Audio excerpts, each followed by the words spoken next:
جی अस्सलाम वालेकुम, कैसे हैं जी? ठीक ठाक हैं. बस मैं सोच रहा था कि पॉलिटिक्स तो हम बड़े अरसे से पॉलिटिक्स पे बात कर रहे हैं.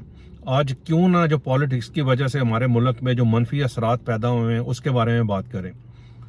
वो ये है कि हमारे पाकिस्तान में 90% इंडस्ट्री जो है ना जी वो इस वक्त बंद हो चुकी हुई है, और जो 10% रह गई है वो भी जो है ना बंद होने के करीब है. उसकी रीजंस जो 2 3 4 हैं वो मैं आपको बताता हूँ. पहली रीज़न तो ये है कि हमारी इंडस्ट्री का जो इन्हिसार है ना जी, वो रॉ मटेरियल हमारा सारा बाहर से आता है. वो चाहे गाड़ियों के लिए हो, चाहे मेडिसिन के लिए हो, चाहे और किसी भी किस्म का हो, यानी कि जिस तरह सोलर है, हमारी जो जितनी भी ज़रूरियात हैं जो हमारी फैक्ट्रियाँ यहाँ बनाती हैं उसका सारा रॉ मटेरियल तकरीबन बाहर से आता है. उसकी एलसीज नहीं खुल रही, उसकी वजह से ज़ाहिर फैक्ट्रीज बंद हो रही हैं. जो लोकल बनाते हैं उनकी गैस बिजली इतनी महंगी है कि वो भी नहीं कर पा रहे हैं, उसको मैनेज नहीं कर पा रहे हैं. एक्सपोर्ट आपकी बिल्कुल बंद है. मतलब ये है कि इस तरफ किसी का ध्यान नहीं है. दुख की बात यह है कि मतलब इस पर किसी का ध्यान नहीं है. अपनी लड़ाइयों में लड़ रहे हैं, तमाम इदारे अपनी अपनी मर्जी से इस निज़ाम को अपनी तरफ खींच रहे हैं. कोई इस तरह नहीं कर रहा कि आइन के मुताबिक सिस्टम को लेके चलें और मुल्क सबसे पहले बचाएं. इस तरफ किसी का ध्यान नहीं है. तो बड़ी जो है ना, पिछले दिनों मुझे पता चला था कि 3 4 कंपनीज जो है पाकिस्तान में, जो नेस्ले है और यूनिलीवर है और बायर कंपनी है जो मेडिसिन बनाती हैं, ये बड़े बड़े जो है ना ये अपने पाकिस्तान में प्लांट्स बंद कर रहे हैं, अपना ऑपरेशंस पाकिस्तान में क्लोज कर रहे हैं. और इसी तरह जो हमारी कार लाइन है, कार लाइन में बड़ी जो गाड़ियाँ हैं जिनकी 6000 महीने की कैपेसिटी थी वो 500 भी नहीं बना रही हैं. उसकी भी रीज़न यही है कि एक तो रेट बहुत हाई हो गए हैं गाड़ियों के, प्लस मार्कअप बहुत हाई हो गया. अब मुझे जो समझने की बात है, जो मैं समझाना चाह रहा हूँ या जो मैं आप लोगों को बताना चाह रहा हूँ, वो ये है कि जिस वक्त पाकिस्तान में लोगों ने इंडस्ट्रियाँ लगाई थी ना, किसी का 5% मार्कअप से शुरू किया हुआ है, किसी का 6 से, किसी का 7 से, जो कि अब 21% पे वो आगे हुए.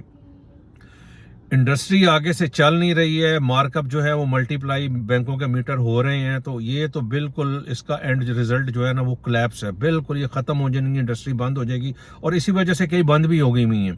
बैंक वाले जो है ना, बैंक भी डिफ़ॉल्ट करेंगे. बैंक को कहाँ से मिलना है जब इंडस्ट्री वाले के पास पैसा नहीं होगा, वो बैंक को नहीं देगा, उसको वो ख़रीद नहीं सकेगा, बैंक को नहीं मिलेगा, क्या होगा?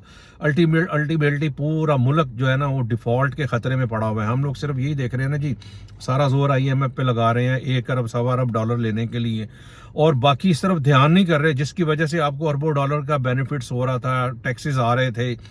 इस तरफ किसी का ध्यान नहीं है. सिर्फ उसको खुश करने के लिए यहाँ पर पेट्रोल भी महंगा, बिजली भी महंगी, गैस भी महंगी, मार्कअप भी ज़्यादा, और फिर वो भी नाक की लकीरें अभी तक वो निकलवा रहे हैं. तो मैं ये गवर्नमेंट से कहना चाह रहा था, फौरी तौर पे अपने आप को ब्रेकें लगाएं, खड़े हो, सोचें, रिव्यू करें, पीछे की तरफ देखें पीछे क्या है, कि ये ना हो कि वो आप सवा अरब डॉलर लेते लेते 125 200 अरब डॉलर का नुकसान ही कर जाएं, इस मुल्क का ही नुकसान कर जाएं.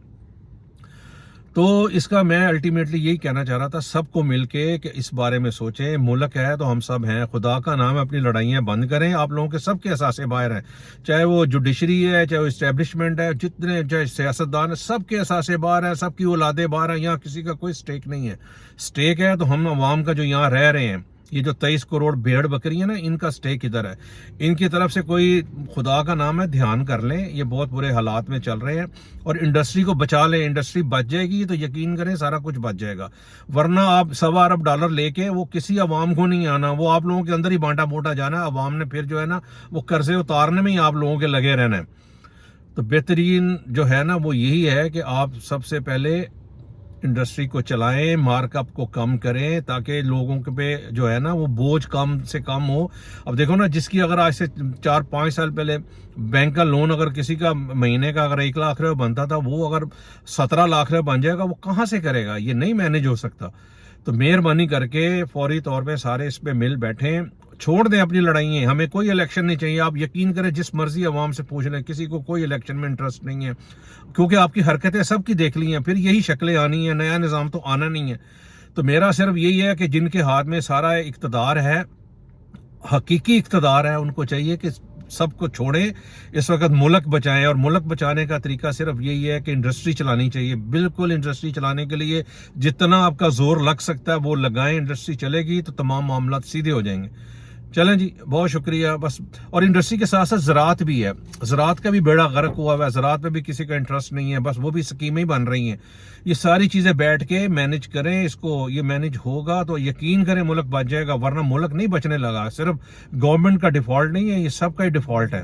اگر آپ ملک کو مطلب انڈسٹری کو نہیں بچائیں گے تو پورا ملک جو ہے وہ کلیپس کر جائے گا خدا نہ خواستہ. چلیں جی اس کو شیئر کریں پلیز, بہت بہت زیادہ اس کو شیئر کریں, سبسکرائب کریں تاکہ یہ حکام بالا تک اور اصل جو اقتدار ہے جن کے پاس ان تک یہ بات پہنچ جائے, شاید ان کی سمجھ میں آ جائے, جو کہ بڑا مشکل لگ رہا ہے کیونکہ ظاہر ہے ان کو خود نہیں پتا کہ وہ پاکستان کے سارے ذمہ دار ہیں, لیکن ان کی یہ حرکتیں وہ نہیں ہیں جو سنبھال ہی نہیں رہی ہیں, اس ملک کو سنبھال ہی نہیں رہے. چلیں بہرحال جی بہت شکریہ, السلام علیکم.